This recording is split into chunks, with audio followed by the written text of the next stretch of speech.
It's my great pleasure to introduce Professor Peter Glynn. He was my advisor. He still is my advisor. He's a great mentor to have. He's, had, I think, over 50 students already, and all of them would vouch for the fact that, he's been a great philosopher, a mentor, and a friend all through our years. Now, he is a titan of simulation, and I'm not really using a hyperbole here. There's a Winter Simulation Conference which has this lecture series for titans of simulation, and he'll be giving a lecture as a titan of simulation this December, so fits the role. So he's, his PhD was in 1982, and then he joined Stanford as a faculty in 1987. And he essentially, along with his students, set about giving mathematical framework to simulation theory. So simulation theory is in a far better standing because of the work that Peter has done largely, and some of his students have done. But aside from that, he's done a great deal of work in a variety of aspects of applied probability that includes queuing, stochastic processes, inverse problems, statistical inference, etc. He's really one of the most respected figures in applied probability community. I have a few things to say about. Should have this sheet. Oh, there we go. Thank you. Sorry. Just, I should mention some of his achievements. He has a long list, but I'll just mention a few. So he's a fellow of Informs and fellow of Institute of Mathematical Statistics. He, was an IMS Medallion Lecturer in 1995 and Informs Markov Lecture in 2014. He won the John von Neumann Theory Prize from the Informed Society, and that was in 2010. He's also a member of National Academy of Engineering. He's also done a great deal of service for the community, so he's been a founding editor of Stochastic Systems.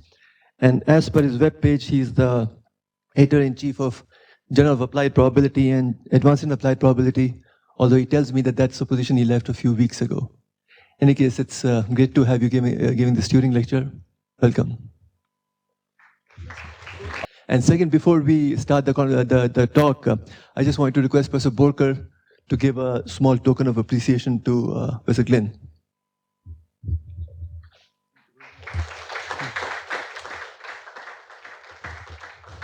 It's a particular privilege to be here for this Turing lecture, because I feel like I actually have a little bit of a personal connection to Turing.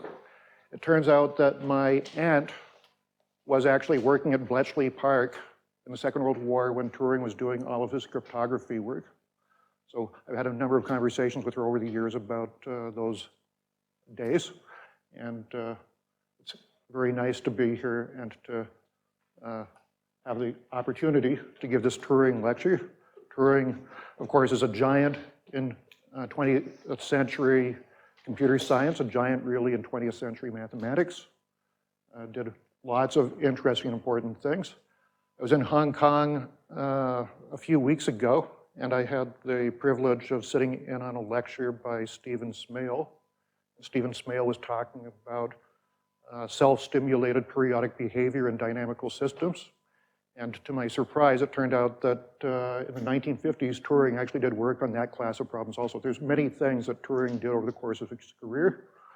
A great scientist, also, if you know his personal story, a great person, a great individual. So in any case, it's an honor to be giving this lecture.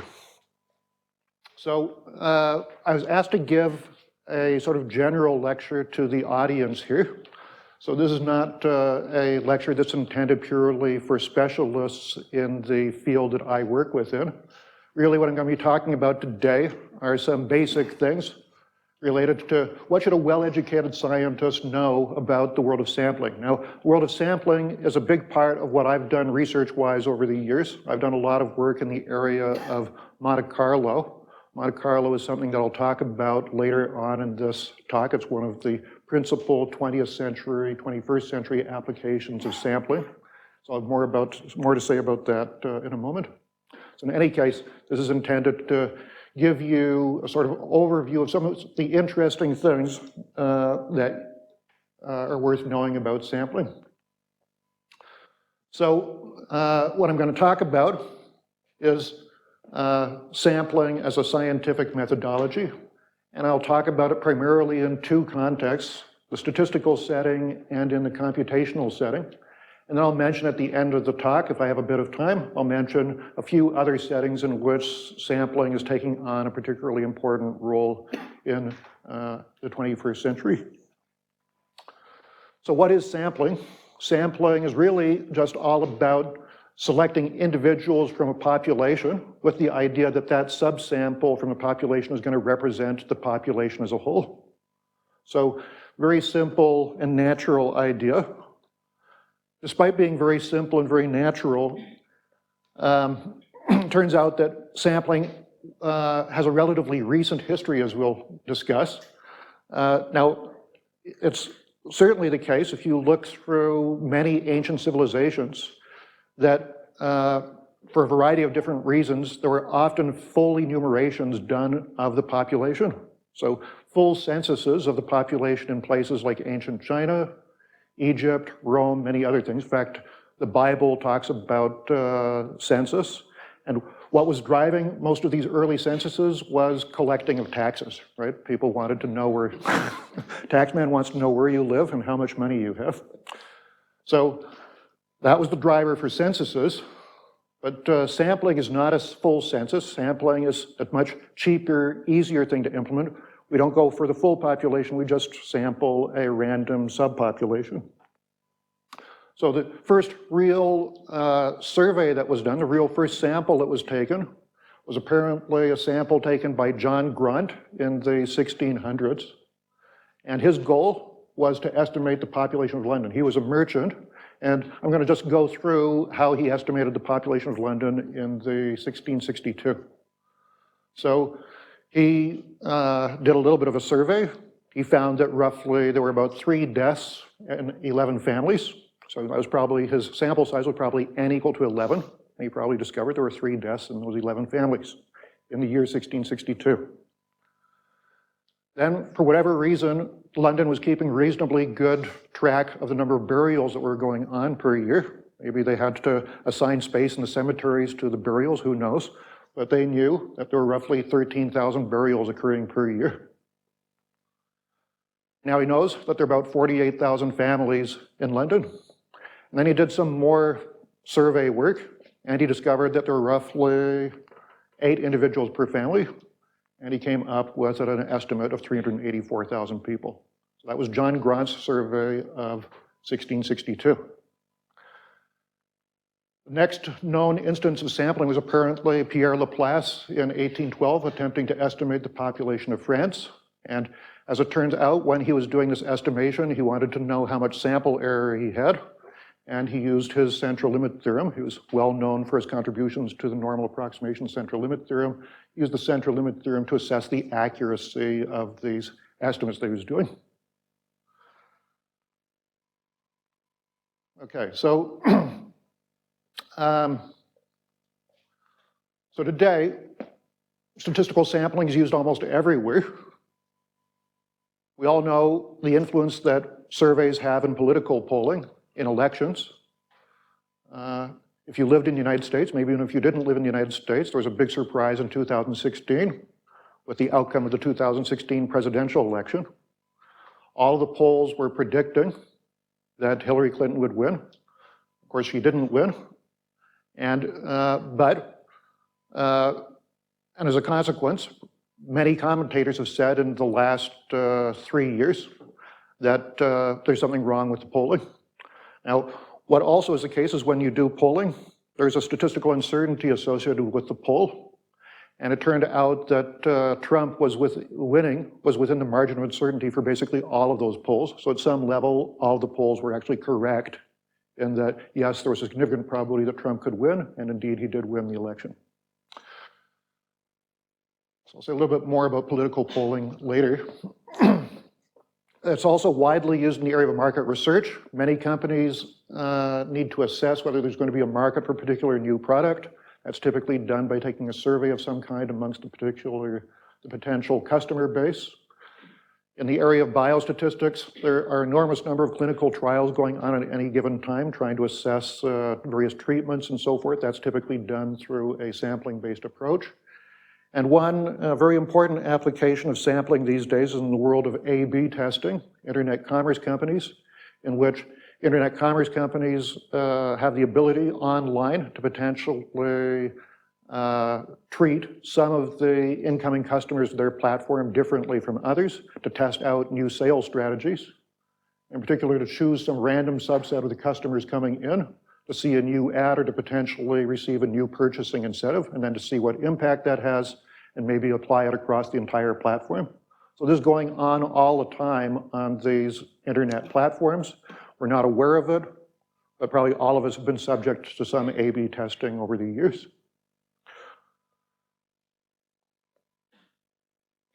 So one of the things that I think is an interesting point to sort of reflect upon is that this A/B testing environment where one randomly chooses a subset of the population, of the incoming customers to potentially use a new treatment on, a new advertising strategy, whatever. This is one situation where you can really legitimately say that if there's an improvement in, let's say, the bottom line to the company across that subsample, that this really is a setting in which that treatment is causing the effect.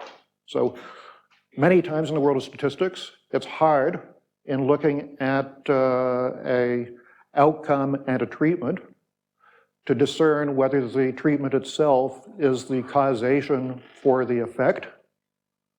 All that you're necessarily seeing, for example, in linear regression, is a correlation. And as we know, correlation is not necessarily indicating cause and effect. But this A/B testing environment where you actually use fully randomized trials, that is one setting where you actually can legitimately scientifically attribute causation. Of course, you're not getting the why for what exactly is it in the treatment that is creating the effect, but at least it's telling you, yes, there's a scientifically measurable effect to the treatment. So when you look at surveying, the sort of key philosophical underpinning to surveying is that somehow you're going to take the sample of individuals that you have in your survey population, and somehow that subsample is going to be representative of the population as a whole. Now, this is a pretty obvious and intuitive requirement if you're going to be using samples to represent entire populations. But it has profound implications and a lot of subtlety, frankly, to the question of what a representative sample actually should look like. So let me talk a little bit about one of the probably largest 20th century samples that was taken. This is in the context of a political event, the US presidential election in 1936. The candidates were Franklin Delano Roosevelt as a Democrat, Alf Landon as a Republican. And one of the larger magazines in the United States at that time was the Literary Digest. And they sent out 10 million different surveys using different mailing lists that were available to them, to people across the United States to determine what their preference was for the upcoming presidential election. This was beginning of October 1936. The presidential election was in November 1936. And of those 10 million surveys that they sent out, they got 2 million back, and the 2 million predicted a Landon victory.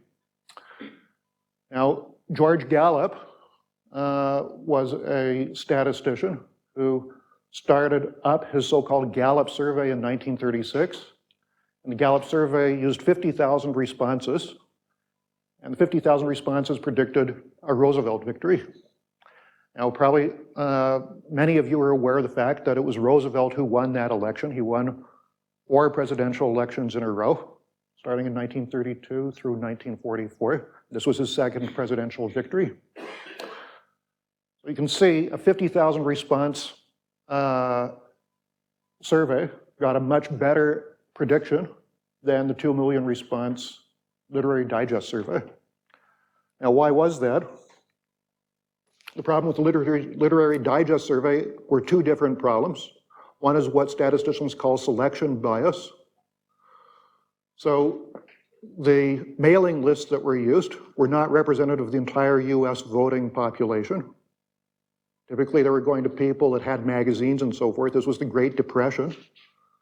Those would be the wealthier Americans that were subscribing to magazines at that time. Wealthier Americans would probably tend to vote Republican. So that would skew things toward the Republican side. And then, of course, there's a non-response bias, namely, of the 10 million surveys that were sent out, only 2 million of them came back. So again, another potential bias present in the type of person that would choose to, I think they actually had to spend a stamp. So again, that would skew things towards wealthier Americans in that period. So a bunch of things that would probably skew the bias towards Republican candidate relative to the Democrat that was running. Now, the Gallup survey did something quite different. Gallup survey contacted a much smaller group of people, 50,000 people. And then the thing that was very unique to what George Gallup did, the secret sauce, so to speak, was that he did some sample adjustment after getting the data back. So for example, suppose that 30% of the survey came from a demographic X that he knew from census data was actually represented in voting age population as only 20%. So then you have to downweight that 30%, obviously, so you have to multiply by a 2/3 factor to get something that actually represents the true voting age population. So he did that systematically across every state. He had different adjustment factors for every state. And when he did that, he got a much more accurate prediction. And you'll note that what Gallup did is that he didn't just take the sample data that came back, he did statistical adjustments after the fact. And that's what actually gave him a very accurate survey. Gallup became the most respected of all of the US companies that did presidential surveys. Its company still exists today. And if you were to go back to the 1960s, 1970s, 1980s, you would see every 4 years, you'd see the Gallup polls probably being the most respected of the different polls that were being done at that time for presidential elections. And it was always the case, every single one of those surveys, you'd always see the same sample size. The sample size was n equal to 1,030 respondents across the entire United States. And that was being used to get accuracies, statistical accuracies of plus or minus 2% on the voting outcome for the two presidential candidates. So that plus or minus 2% is a smaller margin than what you see in most current polls today. And you were able to get from 50,000 in 1936 down to 1,000 through successive refinement of these statistical adjustments that were being done. So even with a very small sample size, you could get a lot of accuracy by doing this type of thing. So it's a pretty cool idea, very, very powerful idea. And it reflects the fact that sometimes taking the raw data and statistically modifying it in some way can give you much better predictions than just using the raw data itself. Something to bear in mind in a lot of different applied settings, I think. You can't talk about sampling without talking about potential biases. So let me just indicate the fact that when you collect samples from a population, it's easy for there to be subtle biases present in the sample, subtle things in the sample that make the estimate potentially non-representative of the population as a whole. So I want to give you an actual real example that occurred again in the United States. In the US, there are so-called grand juries. These are public citizens that are asked to serve on a grand jury and to go into facilities like prisons and so forth and to inspect the conditions and to report back to the government on whether the conditions are adequate or not. So one of these grand juries inspected a prison, asked the inmates how long their sentences typically were, and then compared that against what the prison officials said the typical sentences of prisoners were. And there was a very big discrepancy. And the natural supposition would be, for example, that the prison officials were lying or were somehow covering up what was going on, because the sentences that the grand jury found when they did this, asked this question, was that the sentences were actually much longer on average than what the prison officials said was the case. Now, there's actually a simple explanation for this, a simple explanation that many people in the world of stochastic modeling would be aware of, and it's something called length biasing. So what was actually happening in this case? So what was happening in this case is the prison officials were looking at each of the different prisoners coming in and looking at how long they were sentenced for. So this particular prisoner here was in cell 1 for this long. That was the length of that prisoner's sentence. Here's prisoner number 2, prisoner number 3. They aggregated all this data across all of the different prisoners coming into the prison. That was the prison's estimate of the average sentence time. And then what was the grand jury doing? The grand jury came in at this time and just asked all of the prisoners that were currently in the system, asked how long their sentence was going to be. And so for prisoner number 1, this much, prisoner number 2, this much, et cetera, et cetera. So these are two different, these may seem naively as if these are two equivalent surveys, two equivalent ways of basically assessing this population. But in fact, they're quite different. One is averaged across the prisoners over time, and the other one is averaged at a single epoch in time and is length biased. If you look at these, if you look at this particular time, it's more likely that a prisoner with a long sentence will be represented in this sample than somebody with a small sentence. This is what's called length biasing in the world of statistics and probability. This is a clear instance where somehow not thinking carefully about the way you take a sample can have a subtle, even big impact on the nature of the statistics that are collected as a result. So there are lots of other settings in which the data that gets collected has to be adjusted in some way to make it representative of the population. And very big issue in the world of biostatistics is something called censoring. So in censoring, you offer a treatment to a given population, and then you look at, for example, you're treating a population, a sample, for cancer, and then you look to see whether the the life expectancy for the individuals being treated for this cancer have been extended by the treatment or not. And one of the things that one needs to take into account is that there are going to be some of the people in the study that are going to leave the study early. In particular, they may leave the study early because they die. That's a bad outcome. Or they may leave the study early because they move out of the area and they leave the study that, let's say, is being run by the hospital. Either of those two cases, you have to take into account the fact that there's an additional expected lifetime to that individual before they might pass away from cancer that needs to be included in comparing the treatment effects before and after. So that's an example of another situation where there are biasing effects that are present that have to be taken into account in adjusting the raw data. And there are many, many different settings in which you can't really just trust the raw data itself. You have to adjust the data in some way to reflect the implicit bias that's present.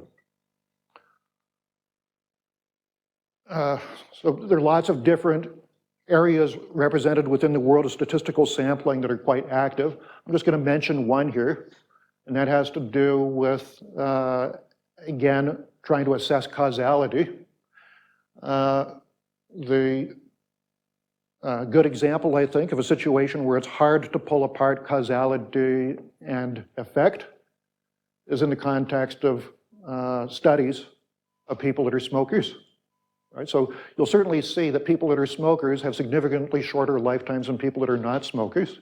The question is it smoking that's causing the effect? Is it smoking that's causing the shorter lifetime? Or could there be some other underlying cause? Something like, for example, people that have a certain genetic characteristic are predisposed towards smoking. And that's really and they're also at the same time predisposed towards lung cancer, heart disease, all of the other things that are typically correlated with smoking. So you can see in that situation that when you run a study of this kind, pulling apart cause and effect is very, very difficult. And quite active area of statistics these days is trying to understand better these situations where you have causality effects that are hard to pull out from the data, trying to develop new statistical tools and new statistical models for making those assessments. All right, so now I want to turn to the second major application of sampling that is going to be a focus of today's talk, namely the use of sampling in computational mathematics. So I want to preface this by talking about high-dimensional integration.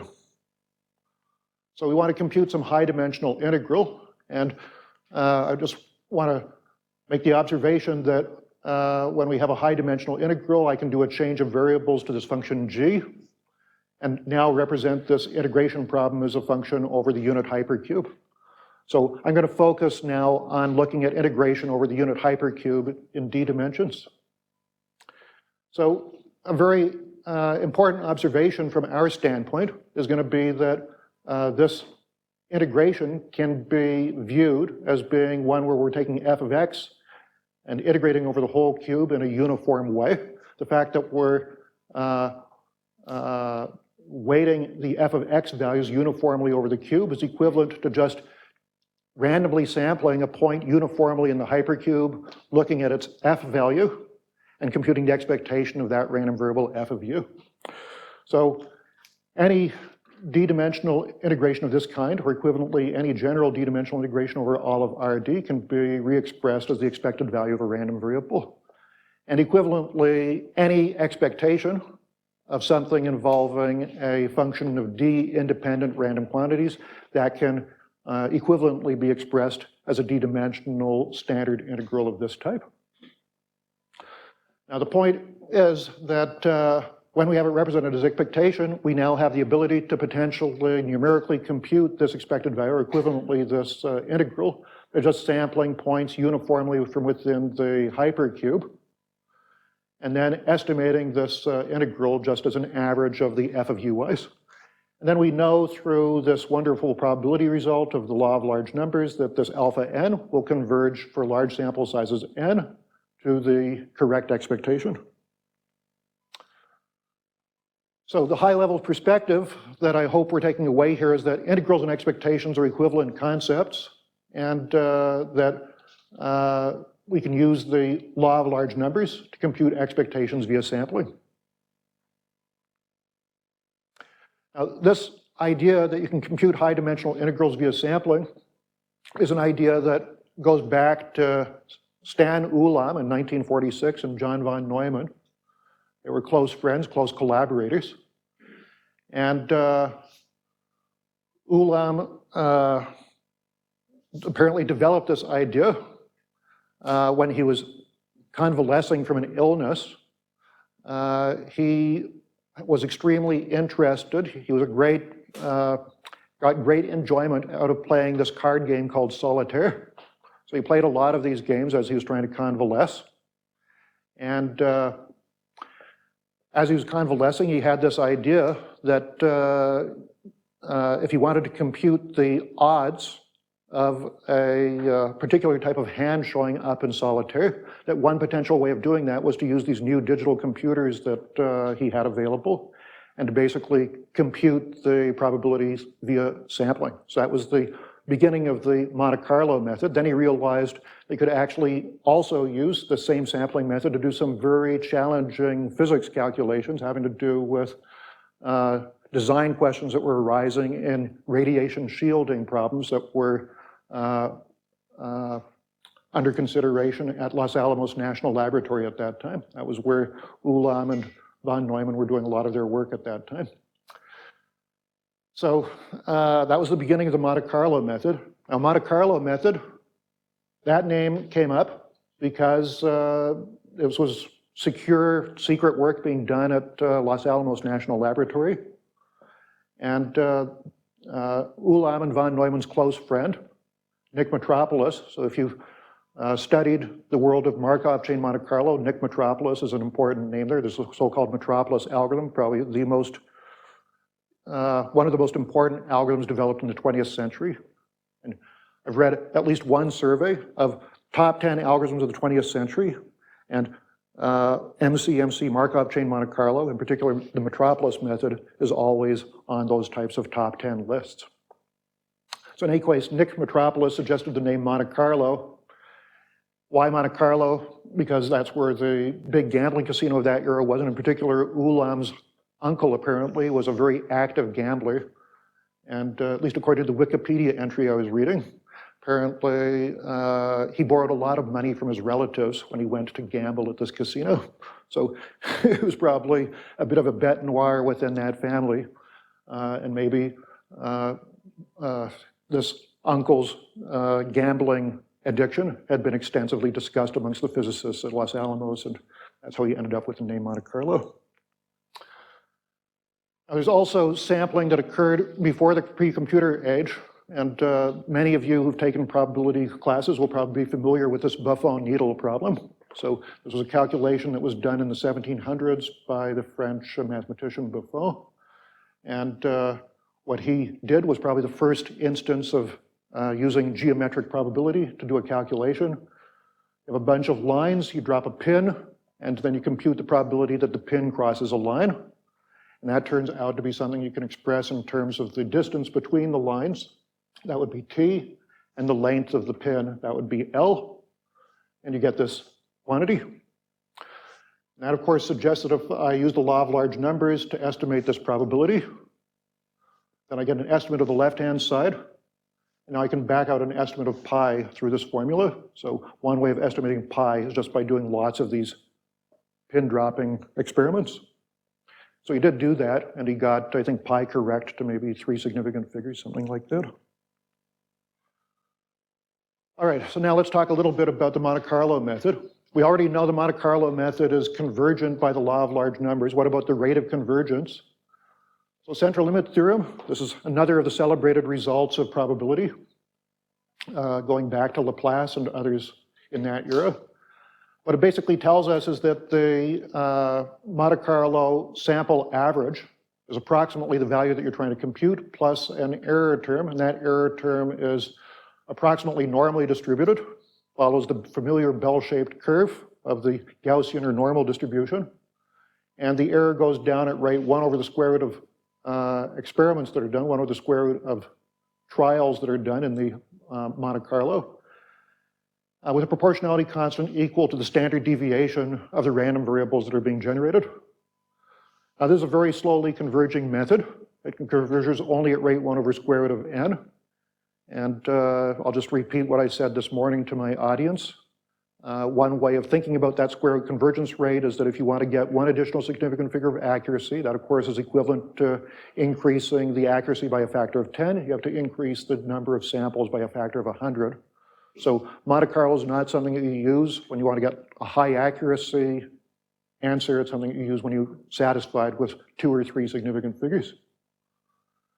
And one of the things that is quite remarkable about this result is that the asymptotic error depends on the underlying problem instance, the underlying integration problem, only through a single parameter sigma. That's pretty amazing that you have this algorithm where the convergence rate only depends on a single parameter.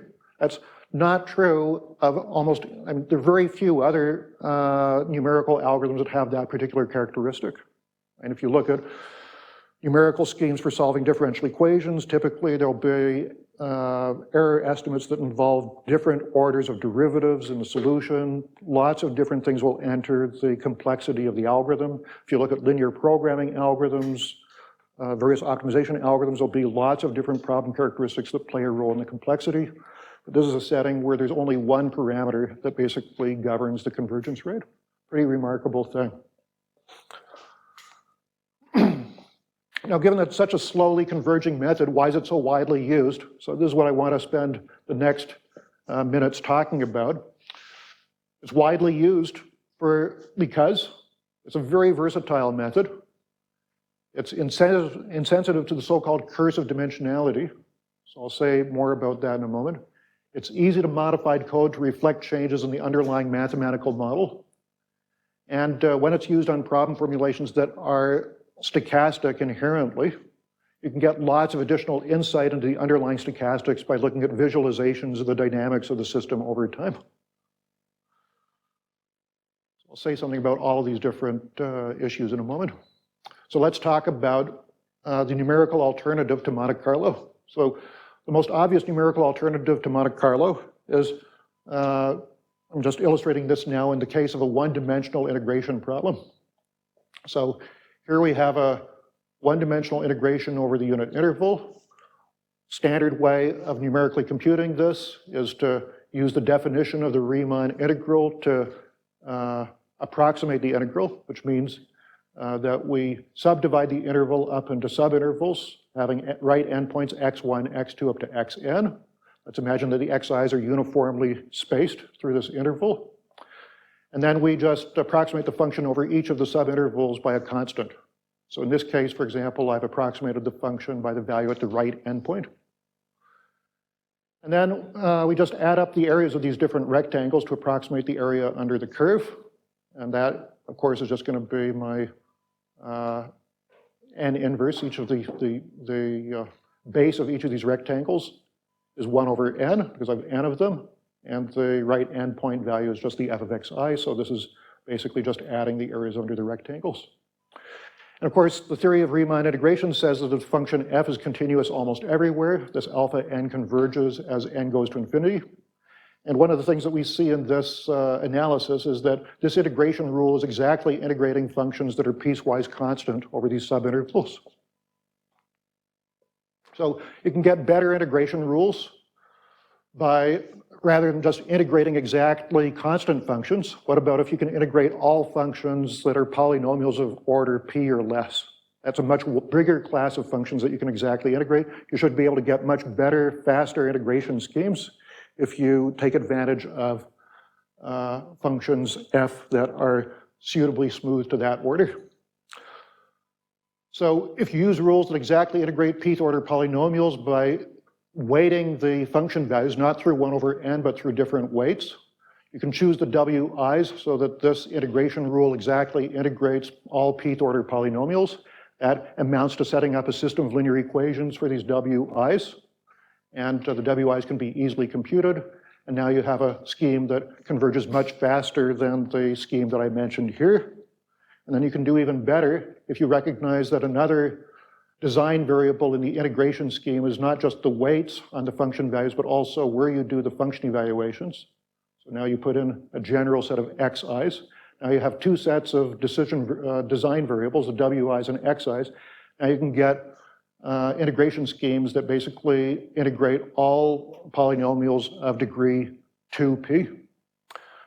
That's Gaussian quadrature. Gaussian quadrature is the case where we get to choose the xi's in addition to the wi's. Now these schemes are leveraging smoothness in the function f, and they can fail quite badly to give good convergence rates when the integrand is non-smooth. The final error when you apply these methods, it depends, not surprisingly, on the high order derivatives of the function f, something that's going to potentially be quite difficult to evaluate in many applications. So if you want to apply these methods to functions that are discontinuous, that's not hard for a one-dimensional integration problem. I can just look at where the discontinuities are, I can separate into the subintervals, and then I'll use these smooth methods over each of the subintervals. So one dimension, having non-smooth integrands is generally not a big deal. We can deal with that easily.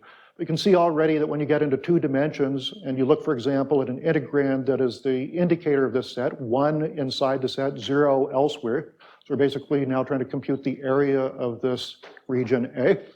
You can see that this is an integrand that's non-smooth on its boundary, and now trying to create an integration rule that tracks where the boundary discontinuities are. That's going to get to be quite a complicated, unpleasant task to build an integration scheme that explicitly takes into account this boundary. And of course, when you get into higher and higher dimensions, this basically becomes an impossible task to track the discontinuities in the integrand. So building schemes that sort of leverage in an extreme way off smoothness probably isn't the best thing to do. Now, on the other hand, the Monte Carlo method has some very nice characteristics. In particular, the law of large numbers says we basically don't need any regularity on the integrand at all. All that we need is integrability. That's the weakest possible condition we could imagine for this scheme to even make sense. with that modest level of regularity, we already know that the scheme is going to converge. So no integrand smoothness is needed at all. That's a good thing. But that's kind of sad that we don't get to exploit any smoothness when we apply this type of sampling scheme. So that's characteristic of pretty much all Monte Carlo methods, is if you want to apply methods that take advantage of smoothness, you're probably typically going to have to weight the function evaluations not through uniform 1 over n weights, but you're probably going to have to use different weights on different points. And that Monte Carlo just isn't well suited to taking advantage of smoothness in that way. All right, so let's talk now about the curse of dimensionality. So let's talk about non-random integration rules in 0, 1 to the d. The simplest one being this integration rule. I just evaluate the function at n points inside the unit hypercube and weight each of those function evaluations by 1 over n. Now, it's pretty clear the natural thing that we want to do in general, since we may not know that much about the integrand, is we want to spread the xi's as uniformly as possible inside the hypercube. That means what we'd ideally like to do is put one function evaluation inside each sub-hypercube, having volume 1 over n. And those n sub-hypercubes will hopefully cover the entire hypercube. We're going to hope that the function value at the point at which we evaluate, f of xi, will be close to all of the f of x's inside that sub-hypercube. So f of xi will be representative of the f of x's inside its corresponding hypercube. And now here's the problem that arises in d dimensions. If you look at a sub-hypercube having volume 1 over n, and you think about the sides, let's say, as being common value a, well, then we know that a to the d has to be equal to 1 over n, which means that the sides have to be n to the minus 1 over d to achieve a volume of 1 over n in d dimensions. So that means that the distances between points in this hypercube are actually quite large when d is big. So that is the curse of dimensionality, basically. So the distance between xi and other points in the sub-hypercube will be of this typical order. And then, of course, if we have a smooth function, a function that's continuously differentiable, that means that the function values also inherit this order n to the minus 1 over d difference in the f of x values within the sub-hypercube, which means that the error that we'll get at the end of the day will be of order n to the minus 1 over d. So this is a horrible, horrible convergence rate. This is a classic example of the curse of dimensionality in the sense that you can see that this type of method is going to be hopeless to apply even already in d equals 5 or 10. And now you have a n to the minus 1 over 10th power. This is basically converging at glacially slow rate. Right? So this is a completely impractical scheme to use in even dimension d equals 10. Now this little argument we just went through is sort of characteristic of the following theoretical result. It isn't that hard to establish. For any integration rule sitting on the points x1 to xn at which you do function evaluations, and for any set of weights w1 to wn, there's a worst case integration error that you can find by looking at the worst case over all of the integrands f, for example, taken over all functions f having derivatives 1 through r, bounded by some constant m. If you look at the worst case integration error, that's of order n to the minus r over d. So again, you can see that even if you assume lots of derivatives, lots of smoothness, you've got a catastrophic degradation in the convergence rate when d gets big. That's curse of dimensionality. Now what about Monte Carlo? Monte Carlo, as we've said, satisfies the central limit theorem. Problem hardness depends on the function f in a fundamentally different way, not on the derivatives of the function f, as these other integration rules do, but on a single parameter, namely the variance of this f of u random variable. And this is the beautiful thing about Monte Carlo, is that it depends, the hardness of the problem depends on the problem instance in a way that looks fundamentally different from other numerical schemes. Depends only on the variance of the random variable f of u. And now, if we go and use this idea in the context of, for example, computing the volume of a region A in d dimensions, So how do we compute that by Monte Carlo? We'd draw points uniformly in the d-dimensional hypercube, and we look at the fraction of those points that ends up in the region. The law of large numbers tells us that that converges to the correct probability as the sample size n goes to infinity. Variance is trivial to compute in this case. It's the probability of the event times the probability of the complementary event. Each of these probabilities, this product, is always less than or equal to a quarter, independent of the dimension d that you're in, which means that you can apply this well-known simple inequality from the world of probability, Chebyshev's inequality. It says that the probability that the Monte Carlo estimate deviates from the true answer alpha by more than epsilon is bounded by a quantity 1 over 4 n epsilon squared, where there's no dependence whatsoever on d or even on the subset A. So uniform in D. So that's a lovely thing. That tells us Monte Carlo is dimensionally insensitive. That's a very big deal in the world of Monte Carlo. Now let me say a little bit more about what I was alluding to earlier in talking about the versatility of Monte Carlo. So let me discuss this within the context of a particular type of stochastic model, a so-called Markov jump process. So Markov jump process is a continuous time process x of t, in which the process jumps from one state to another. And it turns out that this class of stochastic processes has the property that the time spent in any given state follows a very specific type of distribution, namely an exponential distribution. These models are widely used in many parts of applied mathematics, in particular in computer science, electrical engineering, OR, biology, chemistry, physics, lots of other areas.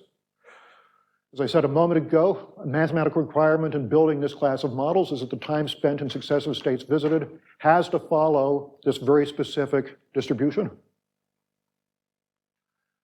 Now, with that underlying requirement in place, if I want to compute, let's say, the probability distribution for the random variable x of t, the probability that x of t occupies a state y at time t, I can actually do that in this Markov context by solving the so-called Kolmogorov-Forwards differential equations. So if I look at mu of ty as being this scalar probability, and I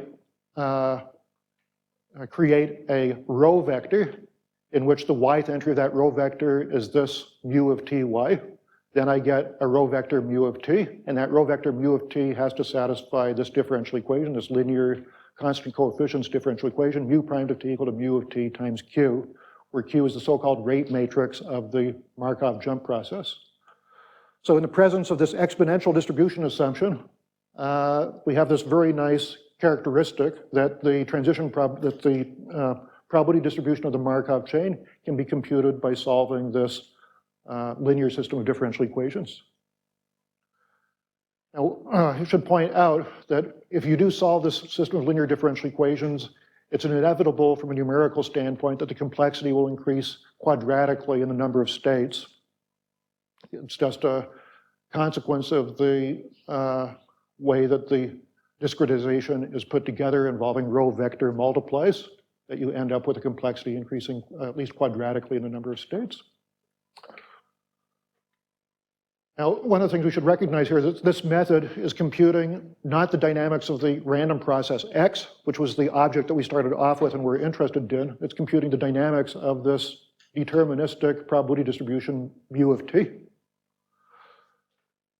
So if you're interested in understanding the dynamics of the system, you're not going to get that by doing this numerical computation. This numerical computation has two other drawbacks. Again, the complexity is increasing quadratically in the number of states. This is sort of like the curse of dimensionality that I was discussing earlier. These calculations get completely impossible to do if you have a system with a very, very large number of states, which easily happens in many different applications. And there are other problems as well with this class of methods. In particular, the other problem is that it's quite natural in many modeling contexts to take the view that the exponential distribution actually isn't a particularly good model of the amount of time that you spend in a state before jumping. Maybe that you decide that I want to take one of the states and modify the distribution to something else. And now if you take this particular method and you try to generalize it to that context, the method basically goes to pieces in the sense that the linear system of differential equations that I described a moment ago now has to be modified to something that looks totally different. This is now going to be a linear integral differential equation that has to be solved. That means that whatever coding you had set up in order to handle the exponential case, once you make a change in a single distribution, you can throw away that whole code and now start from scratch to deal with a modification of just one distribution in one state.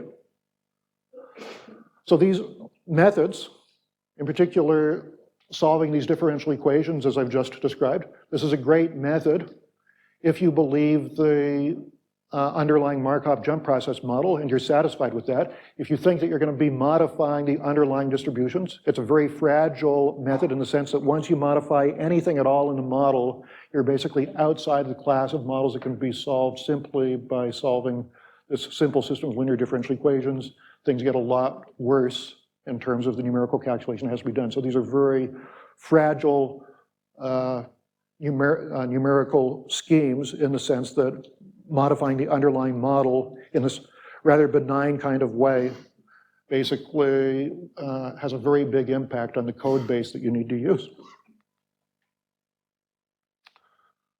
Now the Monte Carlo alternative is very simple. Monte Carlo alternative doesn't work by evolving mu of t forward explicitly. What it does is it generates paths of the underlying stochastic process. In particular, we go back to these dynamics and we just generate lots of individual paths. And to compute an estimate of the probability that we're in state y at time t, we just look at the fraction of paths generated that end up in state y at time t. Now, if I want to modify the underlying distribution in this state to something non-exponential, that's going to amount to changing one line of code in this Monte Carlo-based simulation algorithm. And in addition, we're actually seeing the full dynamics of x. Lots of times, the visualization of these dynamics is already giving us a lot of insight into what's happening in this model. We don't have that visualization capability when we apply this alternative method based on solving the Kolmogorov equations. So you can see that the sampling-based method is buying us a lot in terms of visualization and also in terms of the robustness of the code that gets generated.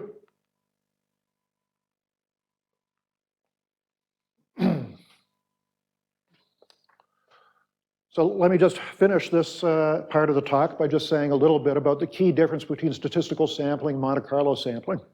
So there's a very important distinction. In the world of statistical sampling, we don't know the underlying population. The reason that we're gathering the sample is because we want to estimate characteristics of that unknown population. In the world of Monte Carlo sampling, we actually know implicitly at least the underlying distribution of the system. After all, we're simulating paths from it. We're simulating paths from that underlying model. So in the world of Monte Carlo sampling, the underlying population is known at least implicitly because we're generating paths from the dynamics of that system. Sampling is only being used as a computational device. And the very important implication of that is that in the Monte Carlo setting, we can exploit problem structure in ways that we can't exploit in the world of statistical sampling. So all of the problem characteristics can be exploited fruitfully in our Monte Carlo algorithms to potentially get algorithms that run more quickly. This takes us into what in the world of Monte Carlo is called the world of variance reduction methods being methods that exploit problem structure to get the calculation to run faster. But of course, as with most things, there's no free lunch. When you make the code exploit, when you run codes that exploit problem structure more fully, the code becomes much less robust to making changes in the underlying model. So there, for example, there would be things that we could do from a simulation standpoint for Markov jump processes that once you modify at least one holding time distribution in that model, now those variance reduction methods become inapplicable. You need to take that stuff out of your code. Right? So there's an upside and there's a downside to using that problem structure. So I want to conclude with a couple of other settings in which sampling is playing an important role these days to give you a hint, a sense of just how important sampling is as a modern idea in the world of the mathematical sciences. So one context I want to talk about is the setting of synthesizing distributed controls. So imagine that we have a very large number of interacting agents. We want to make sure that we can implement a good control policy. Now, a good control policy, when you have a large number of interacting agents, is somehow going to have to take advantage of the current state of the system in deciding what the agent should do next. So one way of potentially implementing a control in this context is to have a centralized decision maker that tells each of the agents what to do at every time period. But if you do that, you're going to have a system in which you have to have an enormous amount of processing capability centralized at the centralized decision maker. And you're also going to have a lot of communications overhead going back and forth between the centralized decision maker and all the different agents. So what you'd really like to do is decentralize the decision to the individual agents, have them making individual decisions that will somehow be socially good for the system as a whole, that will somehow generate a good control policy. Now, for the agents to be able to make good decisions on their own, they typically need to have some state information about the system as a whole.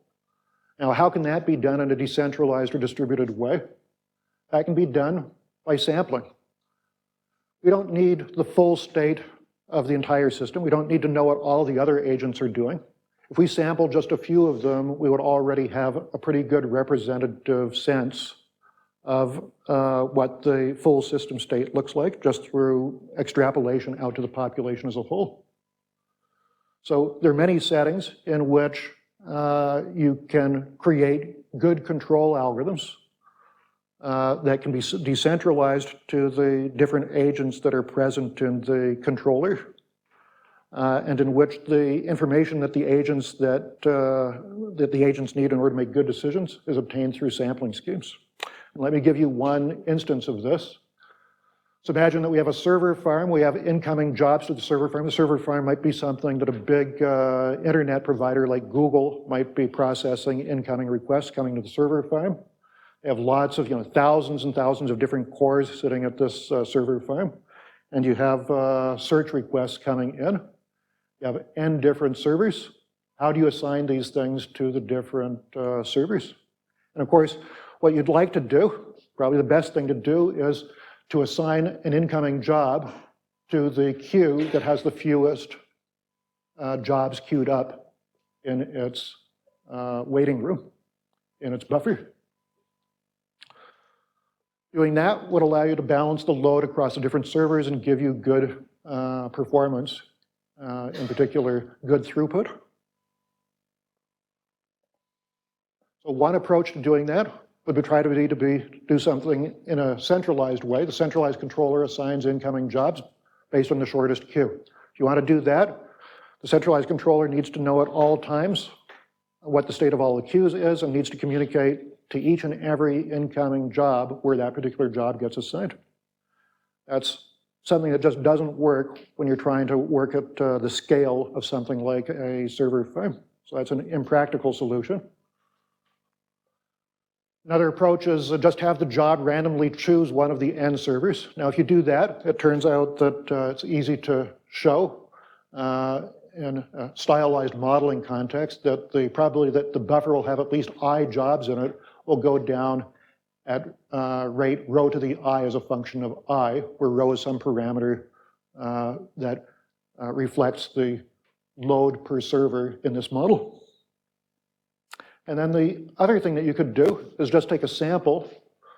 The job randomly samples 2 servers and just goes to the server that has the shortest queue. And if you do that, that's a decentralized distributed control. That's something that the agents themselves, the jobs in this case, can actually implement or execute themselves. And look at the enormous improvement in performance here. The probability that you have I customers, at least I customers queued up in this system, is not rho to the I, but rho raised to the 2 to the I. So much, much smaller probabilities of having lots of jobs queued up in this system. So what I've described here is something called the supermarket model. Supermarket model because at least in the US, the way that one queues up in a supermarket is with individual queues at each of the different checkout counters. And so there's a sort of stylized version of the decisions that are being made there. Another setting, another very important setting in which sampling plays an important role these days is in the world of machine learning, where typically in the machine learning context, you'll have enormous sample sizes available. This is the world of big data. And the way that we typically fit models in this context to these data sets is through a loss function that depends on the individual observations and basically penalizes for each observation how well that model is reflecting that observation xi.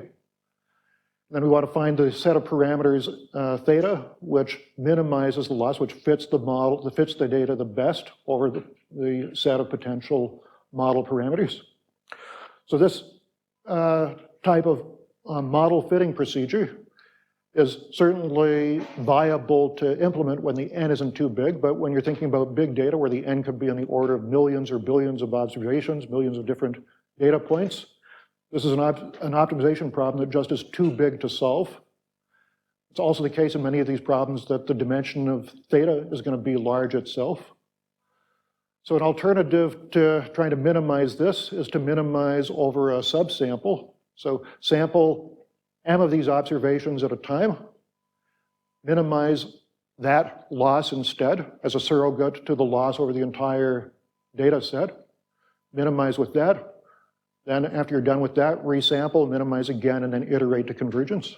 So a lot of the stuff that happens in machine learning these days, the types of big data sets that we can actually work with today, in large measure, the reason that these data sets are feasible to work with is because this type of sampling-based algorithm is sitting underneath the hood of the methodology.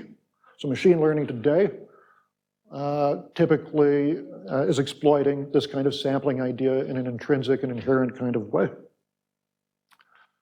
So, I got to the last slide just in time. So I hope that what I've convinced you of is that sampling's and a very, very powerful method that's impacting lots of different areas within computational sciences, the mathematical sciences in general. Very powerful tool, dramatically impacting many, many different problem domains. So thank you very much.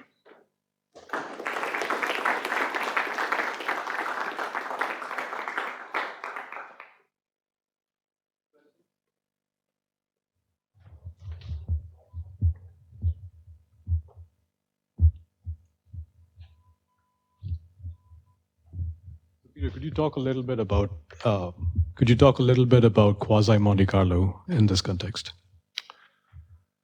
Yeah, so there's an alternative integration approach that I did not talk about here called quasi Monte Carlo.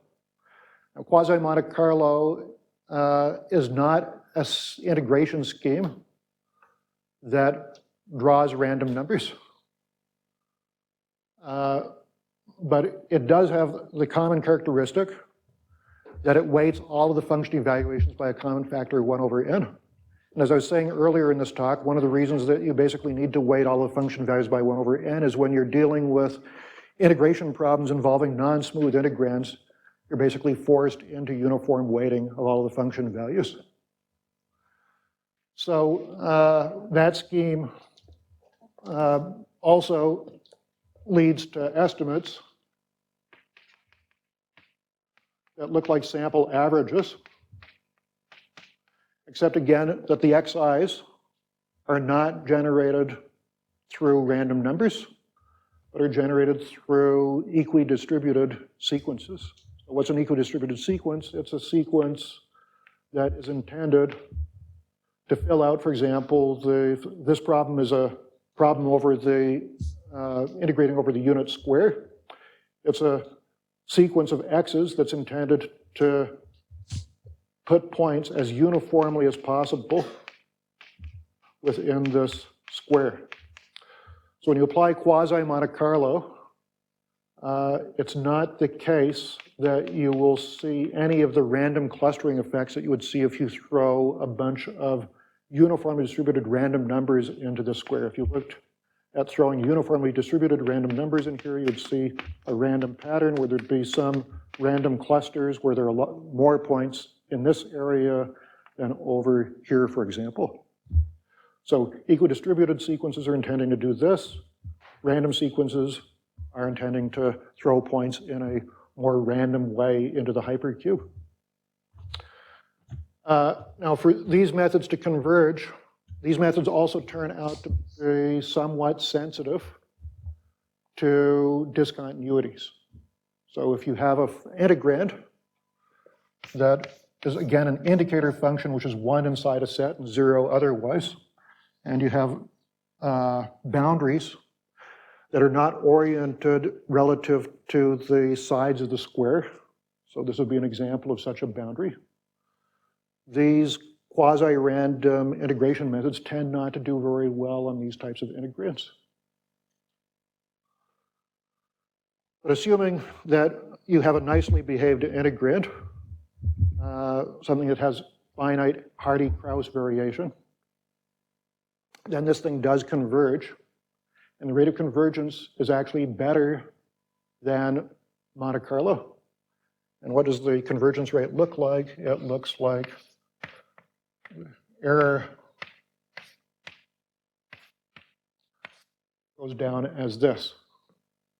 Now this looks really great in the sense that many of us would take the view that log n grows so slowly that we can basically ignore this factor up here.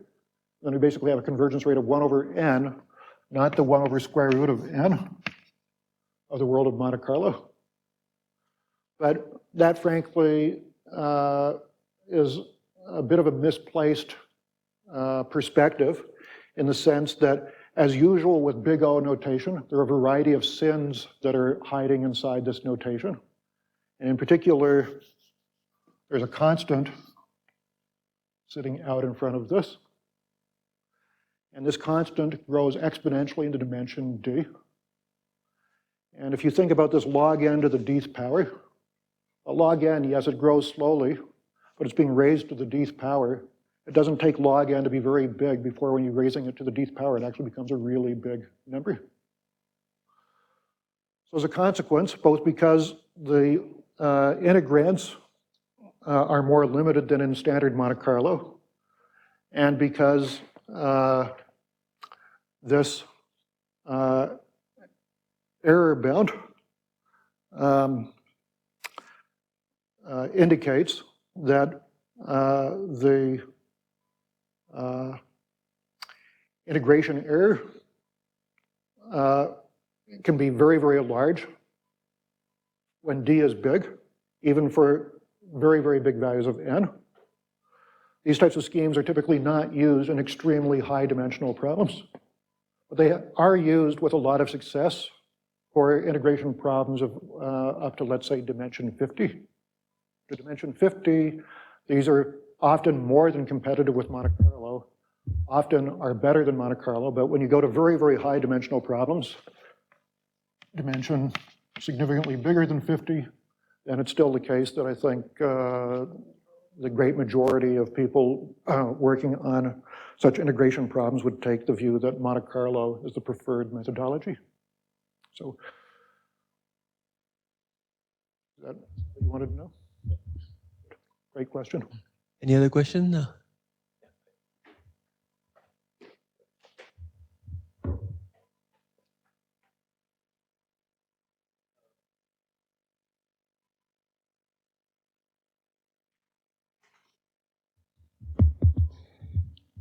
So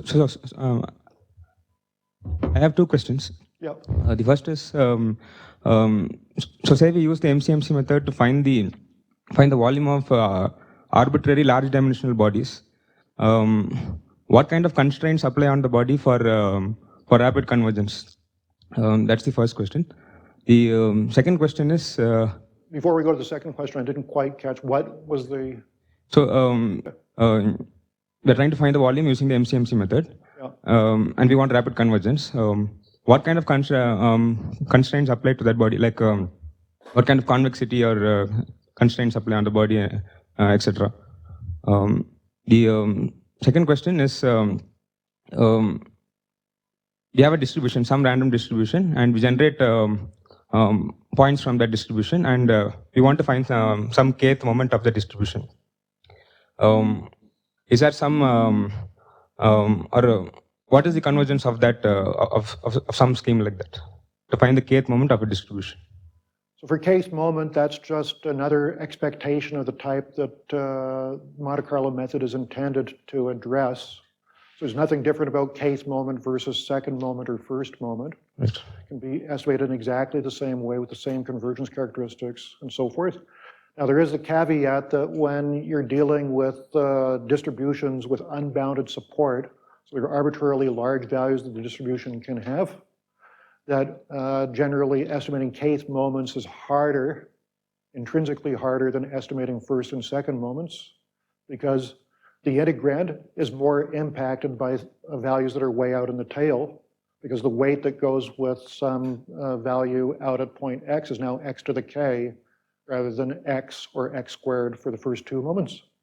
So if you have some probability mass sitting out at the point x, let's say p of x, eventually you'll need to sample that in order to be able to compute the expected value, and that's getting weighted by an x to the k. If you haven't yet seen that x in your sample, you've left that out of the estimate, you're going to get a poor finite sample behavior as a consequence. So the Monte Carlo method applies just as well to case moments as first and second moments, but typically you'll see that the variance that goes with the case moment estimation problem is much bigger than the variance that goes with first and second moments, which tells you that the number of samples that you need to take in order to get, let's say, 1 or 2% relative error is going to be much larger for the case moment than for the first or second moment. So the problems are harder, but the method can be used in exactly the same way. With regard to the first question, the shape of the region is something that is often hard for Monte Carlo to fully exploit. Sometimes, you know, if you have let's imagine that we're again working in the unit square, and we have a region that we know is up over here. Well, then, of course, we're wasting all of the function evaluations, all of the samples that we take out in this part of the unit square. So rather than uniformly sampling over the entire square, we should just uniformly sample within this part of the square. So there are things like that that you can do in the world of Monte Carlo to take advantage of problem structure related to the shape or the nature of the set that you're trying to compute a volume for. But in general, you know, Monte Carlo isn't well suited to taking good advantage of things like, let's say, the boundary of that particular region being highly smooth or things of that kind. It's not, the whole method really is not well suited to taking advantage of problem smoothness in that way.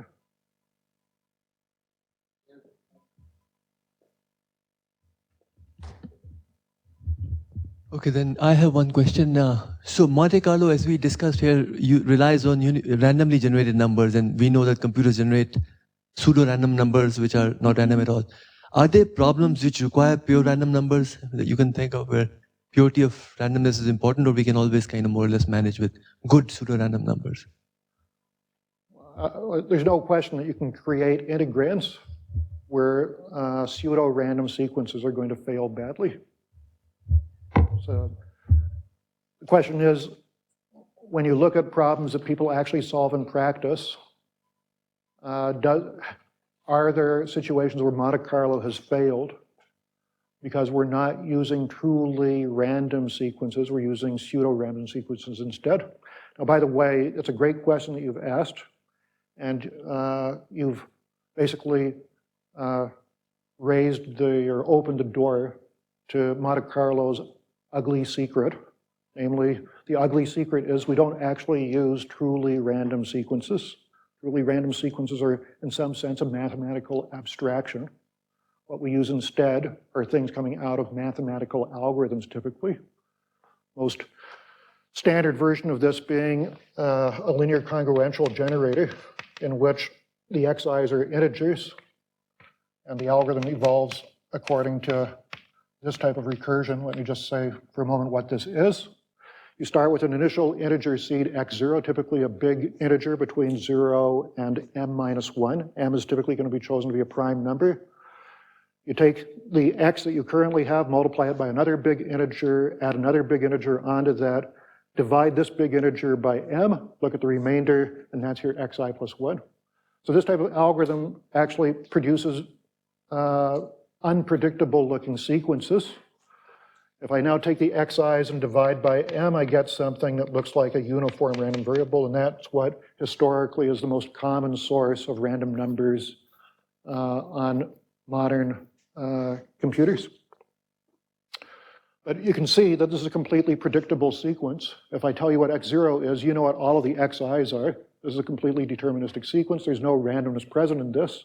Nevertheless, when you throw an enormous battery of statistical tests at these random number generators, and you've chosen the A, B, and M appropriately, then these sequences typically pass all the tests that statisticians have thrown at them. And for these well-tested generators, I'm not aware of any calculation in which the Monte Carlo has failed because of something strange going on with the random number generator itself.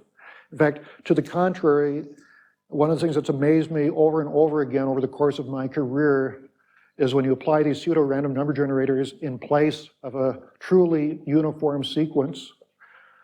The world of mathematics predicts in the world of truly uniform sequences very subtle effects. Things related, for example, to, if you look at the central limit theorem, there are adjustments that you can make to the central limit theorem to deal with non-Gaussian structure in the underlying population that you're sampling from, based on things like Edgeworth expansions and so forth. And you can adjust the confidence intervals that you produce to take into account of that non-Gaussian structure in the underlying population. That's depending on very subtle second order, even sometimes third order effects in the normal approximations derived in a world in which we assume IID random sampling. Now, if you apply these pseudo-random sequences in that context, it's quite astonishing the degree to which these improvements in coverage that are sitting at the second or third order effect, third order level in these Edgeworth expansions actually get reflected in the numerics.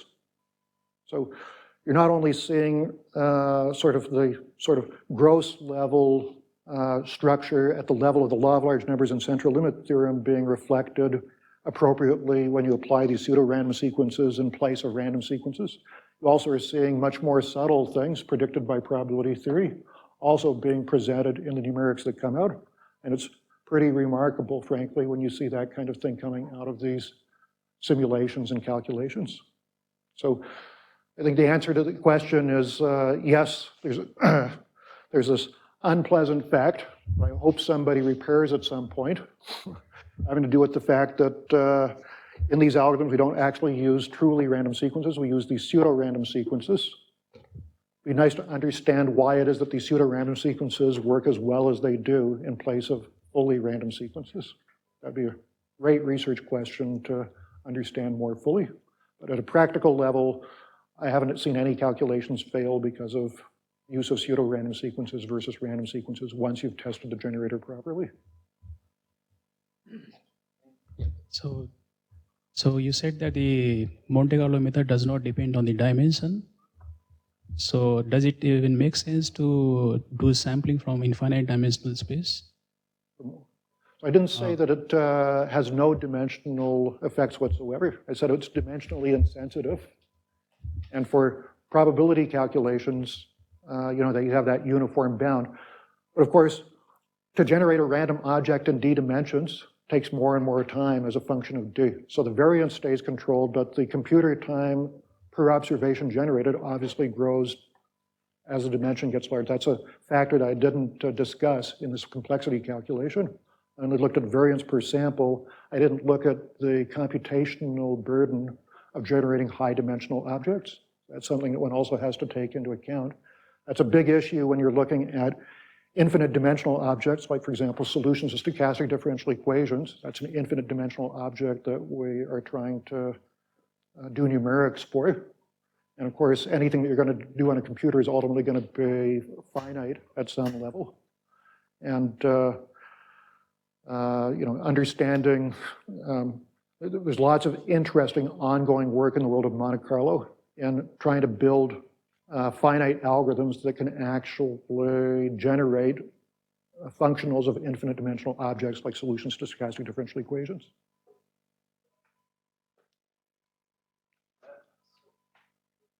How it was an amazing technique and so on. But you talk about rare events and how to simulate them with Monte Carlo. Because if I just take the measure of performance of the law of large number, it's really bad, right? Because we'll not be able to capture anything. Yeah, so that's a great question that you've asked. How to use Monte Carlo to compute probabilities of rare events. And indeed, what you've just said is correct. The error assessment that I discussed was an absolute error assessment, namely, if you generate n samples, that Chebyshev inequality bound basically says that if you choose n properly, I can get the error in my Monte Carlo estimate down to, let's say, 0.01. So I'm estimating the probability plus or minus 0.01. Of course, if you're looking at rare events, that's a meaningless statement. If the probability that I'm really trying to compute is down at the order of 10 to the minus 6 or 10 to the minus 7, usually in those types of calculations, we're actually interested in knowing, is the probability of the order of 10 to the minus 5 or 10 to the minus 8? So we want to differentiate between those two situations. And in that case, an absolute error assessment isn't the appropriate thing to do. You have to look at relative error. And it isn't indeed the case that when you look at relative error, that Monte Carlo, at least in the setting that I described, where you're just applying sort of plain vanilla Monte Carlo, doesn't work effectively. But what does work effectively is an idea that looks a bit like what I described over here. Now imagine that this region that I'm interested in actually is a rare event, a small subset. And what I'd ideally like to do is to not sample the whole region, but to focus all of my sampling, let's say, on this little square.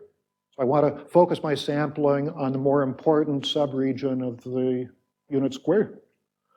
So methods that sort of try to do this, these are so-called importance sampling methods. You're going to focus your sampling on that part of the outcome space that is most important. And there's been a lot of work on that class of algorithms in the last 20 years. They all leverage off the fact that good algorithms, if you want to compute the probability of an event A, then the ideal sampling distribution that you should be using for purposes of Monte Carlo is the conditional distribution given that rare event A. So the whole name of the game is somehow trying to sample from something as close as possible to this conditional distribution. And that is also a challenging thing. In problems with a lot of structure, we can often construct sampling distributions that are good approximations to this and get enormous variance reductions as a result. But you have to know a lot about the problem in order to be able to build algorithms of that type. So for very specially structured types of things that do come up in some applications, we have very good algorithms for doing this. But for generic Monte Carlo calculations, in which we don't have much knowledge of this conditional distribution, that's really an open problem still in terms of how to create good algorithms, good Monte Carlo sampling-based algorithms for assessing those types of rare event probabilities. So it's a great question you asked. Very interesting, open research question. There is something called level sampling technique. Correct. Right. So those are methods that are somehow adaptively trying to compute this conditional distribution. Yeah. And in general, one of the problems with these things is that if you get some bad samples early on, these algorithms can sort of push you into a part of the space where you sample from successively worse and worse approximations of this conditional distribution.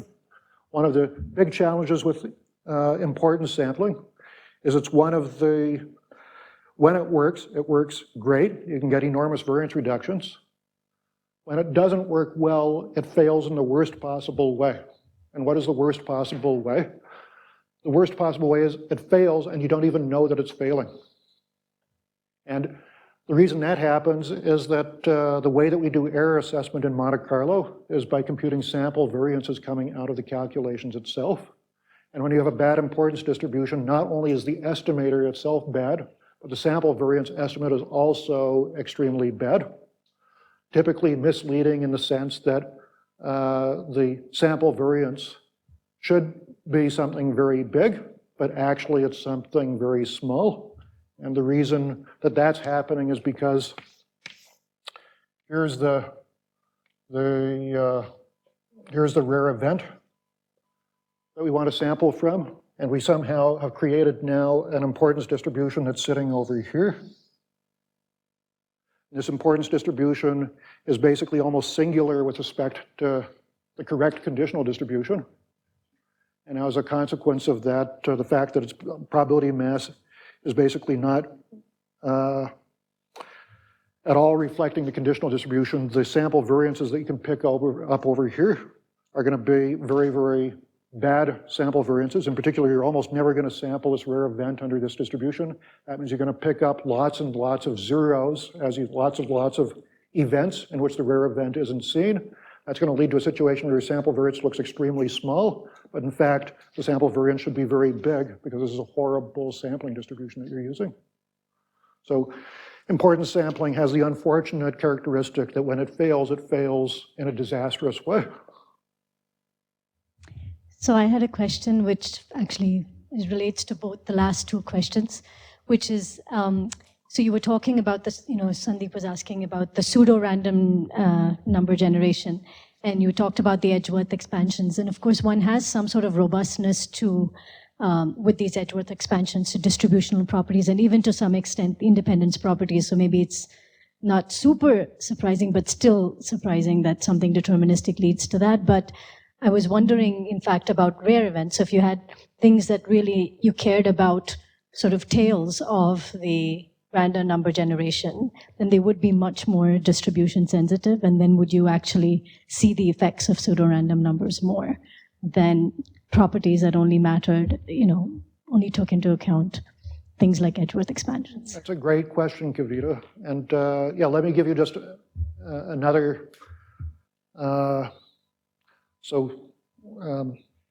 Sandeep asked one very good question about Monte Carlo, exposing its tawdry underside. And now you've asked another question having to do with the algorithms that are used in practice to actually run Monte Carlo and so forth, that exposes another weakness of Monte Carlo, but frankly, another weakness of just doing numerical computation on a finite precision machine. So if you think about a 32-bit representation of a real number, and you think about generating exponential random variables, and you think about how large an exponential you can actually generate, let's say having unit mean on a 32-bit machine. And how big do you think that is roughly? Well, it's about 25 or 30 or something like that. So finite precision basically means that something that has an infinite tail in our theoretical probability world actually is a bounded random variable on a finite precision machine. So you would expect that probably there are some settings, depending on the types of calculations that you're doing, where that type of finite precision effect has a role in the calculation. You have to potentially think a little bit about the negative impact that that's having on your numerics. Thanks.